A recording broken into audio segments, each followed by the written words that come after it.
श्री शिवमहिम्न स्तोत्र. जो मनुष्य या स्तोत्राचे प्रतिदिन एकदा,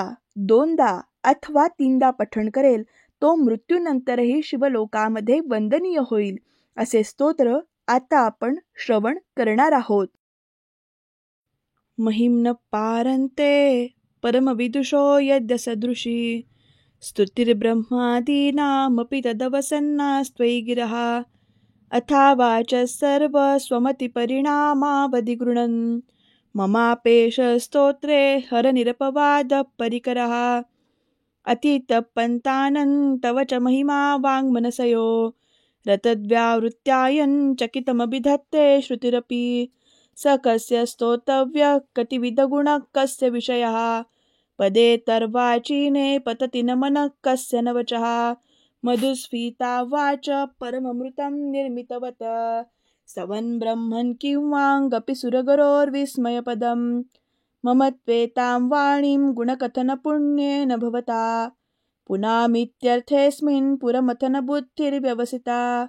तवैश्वर्यं यत्तज्जगदुदयरक्षाप्रलयकृत् त्रयी वस्तुं व्यस्तं त्रिषु गुणभिन्नासु तनुषु अभव्यानामस्मिन् वरदरमणीयां रमणीं विहन्तुं व्याक्रोशिं विददद इहैके जडधियः किमिह किङ्काय सकलु किमुपाय स्त्रिभुवनं किमाधारो धाता सृजति किमुपादान इति च अतर्कैश्वर्ये त्वय्यनवदरुस्तो हतधियः कुतर्कोऽयं काङ्क्षिन्मुखरयति मोहाय जगतः अजन्मानो लोका किमवयवनन्तोऽपि जगताम् अधिष्ठातारं किं भवविधिरनादृत्य भवति अनीशो वा कुर्याद् भुवनजनने कः परिकरो यतो मन्दान् स्वां प्रत्यमरवरसंशयरतै मे त्रयी साङ्ख्यं योगः पशुपतमितं वैष्णवमिति च प्रभिन्ने प्रस्थाने परमिदमदपथ्यमिति च रुचीनां वैचित्र्या दृजकुटिलनानां पथजुषां नृणामेको गम्यस्त्वमसि पयसा मरणमैव मोक्षखट्वाङ्गं परशुरजिनं भस्मफणिना कपालं चेति यत्तव वरदतन्त्रोपकरणं सुरास्तां तां वृद्धिं ददति तु भवद्भृप्रणिहितां न हि स्वात्मा रामं विषयमृगतृष्णां भ्रमयति ध्रुवं कश्चित् सर्वं सकलमपरस्त्वद्ध्रुवमिदं परो द्रव्याद्रव्ये जगति गदति व्यस्तविषये समस्तेऽपेतस्मिन् पुरमथनतैर्विस्मित इव स्तुवन् जिह्नेमि त्वां न खलु ननु दृष्टा मुखरता तवैश्वर्यं यत्नात् यदुपरि विरिञ्चिर्हरिरथा परिच्छेतुं याता वनलमनलस्कन्धवपुषः ततो भक्तिश्रद्धा भरगुरुगुरुणद्भ्यां गिरिशयत् स्वयं तस्ते ताभ्यां तव किमनवृत्तिर्न फलति अयज्ञातापाद्य त्रिभुवनमैरव्यतिकरं दशासो यद्बाहुन् अभृतरणकण्डुभरपरवशान् शिरःपद्मश्रेणिर्रचितचरणाम्भोरुहबले स्थिराया स्वद्भक्ते स्त्रिपुरहरविस्फुरजितमिदम् अमुष्यत्वत्सेवा समधिगतसारं भुजवनं बलात् कैलासेऽपि वदति वसतौ विक्रमयतः अलभ्या पाताले पेलसचलितां गुष्टशिरसि प्रतिष्ठा त्वय्यासीत् ध्रुवमुपचितो मुह्यति खलः यद्वृद्धिं सूत्राम्णो वरद परमोच्चैरपि सति मदश्चक्रे बाण परिजनविधेयस्त्रिभुवनः न तच्चित्रं तस्मिन् वरिवसितरी त्वच्चरणयोर्न कस्या उन्नयते भवति शिरसस्त्वय्यवनति अकाण्डं ब्रह्माण्ड क्षयचकितदेवासुरकृपा विधेयस्यासीद्य स्त्रीनयनविषं संवृतवतः सकलमाशकण्ठे तव न कुरुते न श्रियमहो विकारोऽपि श्लाघ्यो भुवनभयभङ्गव्यसनिनः असिद्धार्थान्येवं क्वचिदपि सदेवासुरनरे निवर्तन्ते नित्यं जगति जयिनो यस्य विशिखः स पश्यन्निश्वत्वामितरसुदसाधारणमभूत् स्मरस्मर्तव्यात्मा न हि वशिषुपथ्यपरिभवः महीपादाद्घातात् व्रजति सहसा संशयपदं पदं विष्णोर्भ्राम्यत् भुजपरिघरुग्णग्रहगणं मुहुर्द्योद्योस्थ्यायं यनिभृतजटा ताडितटटा जगद्रक्षायै त्वं नटसि ननु वामैव विभूता वियद्व्यापीतारा गणगुणितफेनोत्कमरुचिः प्रवाहो वारां यत्पृषतलघुदृष्टशिरसि ते जगद्वीपाकारं जलधिवलयं तेन कृतमी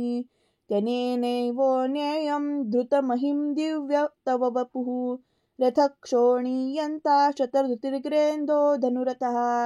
रथाङ्गे चन्द्रार्कौ रथचरणपाणिशर इति दिदक्षोस्ते कोऽयं त्रिपुरतृणमाण्डम्बरविधि विधेये क्रीडन्तो न खलु परतन्त्रा प्रबुधियः हरिस्ते साहस्रं कमलबलिमाधाय पदयोन् यदेकोने तस्मिन् निजमुदहरन्नेत्रकमलं गतो भक्त्युद्रेकपरिणतिमसौ चक्रवपुषः त्रयाणां रक्षायै त्रिपुहरजागर्ति जगतां क्रतो सुप्ते जाग्रत्वमसि फलयोगे क्रतुमतां क्व कर्मप्रध्वस्त्वं फलति पुरुषाराधनमृते अतस्त्वां सम्प्रेक्ष्य क्रतुषु फलदानप्रतिपुहं श्रुतो श्रद्धा बद्ध्वा दृढपरिकराक्रमसुजनः क्रिया दक्षो दक्ष क्रतुपतिरधीशस्तनभृतां मृषीणां मार्त्वीजां शरणदसत्याशुरगणः क्रतुभ्रंशस्तत्त्वक्रतुफलविधानां व्यसनिनो ध्रुवं कर्तुश्रद्धा विदुरमभिचाराय हिमका प्रजानाथं नाथ प्रसभममिकं स्वां दुहितरं गतं रोहितभूतां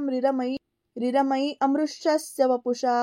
धनुष्पाणेर्यातं दिवमपि सपत्राक्रतुममुं त्रसं तं तेऽद्यापि त्यजति न मृगव्याधरभसः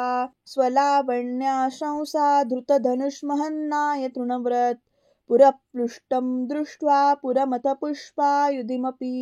यदि स्त्रैणं देवी यमनिरदेहार्थघटनात् हित्वा मद्भावत वरदमुग्धा युवतयः श्मशानेष्वा क्रीडा स्मरहरपिशाचा सहचरा चिताभस्मालेपस्रगपिण्डुकरोटिपरिकरः अमङ्गल्यं शीलं तव भवतु नामैवमखिलं तथापि स्मर्तॄणां वरद परमं मङ्गलमसि मनःप्रत्यक्चित्ते सविदमवधायातमरुतः प्रहुष्यद्रोमाणं प्रमदसलीलोत्सङ्गितदृशः यदा लोक्याह्लादं हृदैव निमज्जामृतमये ददन्तस्तस्तत्त्वं किमपि यामीनस्तत्किन भवान् त्वकर्मस्त्वं सोमस्त्वमसि पवनस्त्वं हुतवः स्वमापस्त्वं व्योम त्वमुदररिणात्मा त्वमिति च परिच्छिन्नामेवं त्वयि परिणता बिभ्रतु गिरं न विमत्वस्त्वं वयमिहं तुं यत्वन भवसि त्रयीत्रिस्त्वं वृत्तिस्त्रिभुवनमथो त्रिनपि सुरान् नकाराद्यैर्वर्णे स्त्रिभिरभिरदत्तिर्न विकृति तुरीयं ते धामं ध्वनिभिरवरुन्धा न मणुभिः समस्तं व्यस्तत्वां शरदगुणत्योत्मीति पदं भवः शर्वो रुद्र पशुपतिरथोग्र सह महां तथा भीमेशानां विदिति यदभिधानाष्टकमिदम् अमुष्मिन् प्रत्येकं प्रविचरति देवश्रुतिरपि प्रियायास्मै धाम्ने प्रणिहितन्नमस्योऽस्मि भवते नमो नेदिष्टाय प्रियदवदविष्टाय च नमो नमक्षोदिष्टाय स्मरहरमहिष्टाय च नमः नमो वर्षिष्ठाय त्रिनयनयविष्ठाय च नमो नमः सर्वस्मै ते ददतिमतिसर्वाय च नमः बहलरजसे विश्वोत्पत्तो भवाय नमो नमः प्रबलतमसे तत्संहारे हराय नमो नमः जनसुखकृत्ते सत्त्वोद्रिक्तो मूढाय नमो नमः प्रमहसि पद्ये निस्त्रे गुणे शिवाय नमो नमः कृशपरिणितिचेत क्लेशवश्यं क्वचेदं क्वच तव गुणसीमो लङ्घिनीं शश्ववृद्धि इति चकितममन्दि कृत्य मां भक्तिराधात् वरदचरणयोस्ते वाक्यपुष्पोपहारम् असितगिरिसमं स्यात् कज्जलं सिन्धुपात्रे सुरतवरुशाखा लेखनीं पत्रमूर्वी लिखति यदि गृहीत्वा शारदा सर्वकालं तदपि तव गुणानामीशपारं न याति असुरसुरे मुनीन्द्रे रचितस्येन्द्रुमौलेर् ग्रथितगुणमहिम्नो निर्गुणश्चेश्वरस्य सकलगणवरिष्ठ पुष्पदन्तबिदानो रुचिरमलघुवृत्ते स्तोत्रमेतच्चकार अहरहरनं वद्यं दुर्जटे स्तोत्रमेतत् पठति परमभक्त्या शुद्धचित्तपुमान्या स भवति शिवलोके रुद्रतुल्यस्ततात्र प्रच्युतरदनायु पुत्रमान् कीर्तिमांश महेशान्नो परो देवो महिम्नो नापरास्तुतिः अघोरान्नापरो मन्त्रो नास्ति तत्त्वं गुरो परं दीक्षादानं तपस्तीर्थं ज्ञानं यागादिका क्रिया महिम्नस्तव पाठस्य कलानार्हन्ति षोडशीं कुसुमदशमनामा सर्वगन्धर्वराजः शुशुशशिधरमौलेर्देवदेवस्य दासः स खलु निजमहिम्नो भ्रष्ट एवास्य रोषात् स्तवनमिदमकार्षीत् दिव्यं महिम्न सुरवरमुनिपूज्यं स्वर्गमोक्षयकहेतुं पठति यदि मनुष्या प्राञ्जलिर्नान्यचेतः व्रजति शिवसमीपं किन्नरे स्तूयमान स्तवनमिदममोघं पुष्पदन्तप्रणीतम् आसमाप्तमिदं स्तोत्रं पुण्यं गन्धर्वभाषितम् अनौपम्यं मनोहारी सर्वमीश्वरवर्णनम् इत्येषा वाङ्मयी पूजा श्रीमच्छङ्करपादयो अर्पिता तेन देवेश प्रियतां मे सदाशिवा तव तत्त्वं न जानामि कीदृशोऽसि महेश्वर यादृशोऽसि महादेव तादृशाय नमो नमः एककालं द्विकालं वा त्रिकालं यं पठे नरः सर्वपापविनिर्मुक्त शिवलोके महीयते श्रीपुष्पदन्तमुखपङ्कजनिर्गतेन स्तोत्रेण किल्बिषहरेण हरप्रियेण कण्ठस्थितेन पठितेन समाहितेन सुप्रणीतो भवति भूतपतिर्महेशा। ओम शांति शांति शांति।